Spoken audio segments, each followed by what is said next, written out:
Hi, everybody. Quick review of your isotopes and radiation stuff check in. So, first of all, thanks for your input on these two questions. I really do miss you guys. I hope you're doing well. I know this is hard, and I wish I could just see you face to face and hear your laughter and hear you trash talking each other and talking about what you're interested in doing and all that. I miss all that. So, with this first question, we're trying to figure out what characteristics are different between samarium 147 and samarium 152. So these are isotopes of the same element. If they share the same elemental symbol, in this case SM, then they're the same element. What's different about them is their total masses, 147 and 152. So to be the same element, SM, means to have the same number of protons. By definition, an element is defined by how many protons it has. That's the same as its atomic number. So, although the electron technically has a mass, the mass of the electron is so minuscule that we pretend that it's massless. So, the masses that are indicated here, 147 and 152, these do not account for the mass of electrons. So it's only the masses of the remaining particles, which are protons and neutrons. And we've already said that the number of protons is the same. So the number of electrons is going to be the same for all of them. These are not ions of each other, they're isotopes. The mass will differ. They have the same number of protons, but a different number of neutrons. And their oxidation state or their ionic charge, that's going to be the same too. It doesn't say that one of them has a positive or a negative charge. It doesn't say that they're different ions. Let's look at the next question. So, the type of radiation that is most capable of penetrating human skin is called gamma radiation. We're not going to deal with gamma radiation too much in our curriculum here. I just think it's worth a mention. So, most of the radiation that we're going to talk about in the curriculum is alpha and beta. And we'll get into those more in other assignments. But gamma is worth mentioning as well. So, gamma radiation is high energy. The light rays, gamma is a form of light. The light rays, because their light rays are very small, they have incredibly tiny wavelength, but are very energetic. And they can go right through the human body, and it doesn't really slow them down much at all. But we do know that as gamma passes through the human body, it can actually it can shred DNA as it goes through. So we have had some very sad accidents involving gamma radiation. We've had nuclear power plants melt down, get destroyed either by human neglect or by earthquakes and tsunamis, as in the case of Japan. Also in Japan, there are, of course, are the nuclear bombs that were dropped on Hiroshima and Nagasaki, and both of those released huge amounts of gamma radiation that caused some very unfortunate radiation sickness that killed a lot of people in the days after the explosions. So, gamma radiation is serious stuff, but it's not really something we're going to get into much in this particular course. Okay, let's take a look at this next question about tritium. Okay, so about tritium, we're told it's a rare isotope of hydrogen. We know its total mass is 3, and it emits a beta negative particle when it decays. Okay, you should know from your previous assignments, including looking through the textbook, that a beta negative particle is essentially an electron that has been generated in the nucleus and been shot out from the nucleus when a neutron decays into a proton. So I want to go to my little whiteboard space to kind of help you think about how to analyze this. So first of all, you're given that the notation of tritium is H-3. But remember, there's another way to notate that, and that's what I have here. So you write the elemental symbol, which is H. You indicate the total mass, which is 3, and you do that as a superscript to the left of the elemental symbol. Notice that that total mass of 3 is implied or given by the number that comes after the dash when you use this other notation, okay?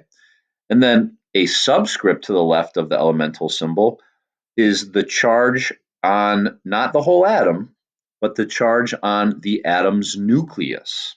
So the fact that we have a nuclear charge of 1, but a total mass of 3, that implies something. That implies that we have a mass of 2 neutrons. Okay, I hope that makes sense. So basically, your mass number minus your nuclear charge number implies the number of neutrons you have. Okay, so since we are trying to figure out what this tritium is going to turn into after it does beta negative decay, we may as well set up a nuclear equation. In a nuclear equation, we try to always obey a couple rules. One is the law of conservation of mass, and the other is the law of conservation of charge. Okay, so we know we start with tritium, and I'm going to use this form here to denote it. We know it's going to transform into 2 objects, one of which we don't know yet. The other one is an electron, not from the electron cloud, but an electron that is expelled from the nucleus. I know that's a new idea. Now, with the electron, we can give some mass and charge notation to it as well. As we've said, the mass of an electron is practically 0. So excuse my poor markings here, but it's the best I can do on this app. And the electron doesn't have a nucleus, right? But it does have a charge, and so we can indicate its charge down here. Obviously, it's -1. So now this is just a simple algebra equation. What must be the mass of this mystery particle if it plus the mass of this other one must equal the mass of the original? Well, it's clear that the mass of the mystery particle we have at the end must still be 3.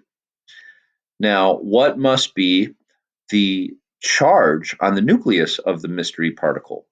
Well, we know that whatever that charge is, it -1 must equal 1. And so that implies that the nuclear charge must be 2. Okay, well, what element has a nuclear charge of 2? Or in other words, that's asking what element has 2 protons? And the answer to that is, of course, helium. Maybe you need your periodic table for that. And by the way, if you need one, you can find one on our Google site, or you can easily Google one. So what we have figured out is that this particular isotope of hydrogen can decay into a whole different atom called helium. And essentially what's going on there is that one of the 2 neutrons that the tritium had to begin with, it is essentially decaying into a proton. So if you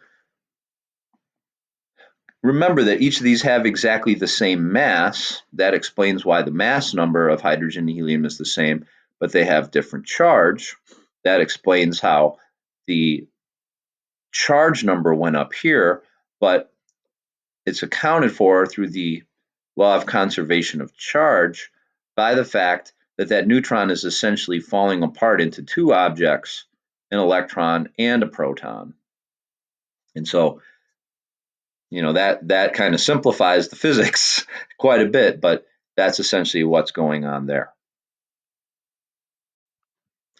Okay, next question about americium is solved in a similar manner, but involves a different type of particle. So we have americium with an atomic number of 95 and a total mass number of 241. And the americium, it says, gives off an alpha particle, and we want to know what is the isotope that results. Okay, back to the whiteboard space.